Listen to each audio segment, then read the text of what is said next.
Assalamu alaikum warahmatullahi ta'ala barakatuhu. Muna farkon nan ba ƙarshen nan ba tsakiyar nan ba, muna ko fatan alkhairi kamar yadda ake mana fatan alkhairi da ƙasashe daban-daban, jihohi daban-daban, mutane daban-daban kamar irin su Nijar, Libya, kamar Chad, wani ƙasar South Africa kamar irin su Burkina Faso da sauran ƙasashe kamar irin su Algeria. Mutane wanda suke kira mu suke tura mu saƙon taya, suke kira mu suke saka mu ayyuka, mutane wanda suke biyo mu ta WhatsApp domin ƙarin bayani, to insha Allah rabbi muna farin ciki sosai, muna kowa fatan alkhairi. To kamar yadda muka saba shigo muku da wannan da manya-manyan asiri a cikin wannan gida na mai albarka wato Dan Malam TV.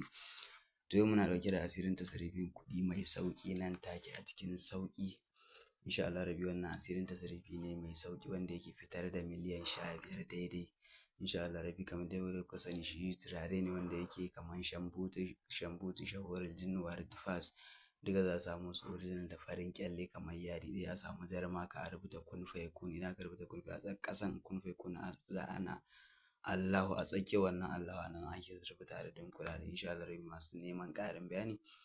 Ga nan ba nan kamar da kuke gani za ku iya tuntuɓar mu ko ku kira mu ko ku tura mana saƙonni ta WhatsApp insha Allah rabbi domin ƙarin bayani nan take. Insha Allah ku danna subscribe sannan ku danna alamar ƙararrawa saboda mu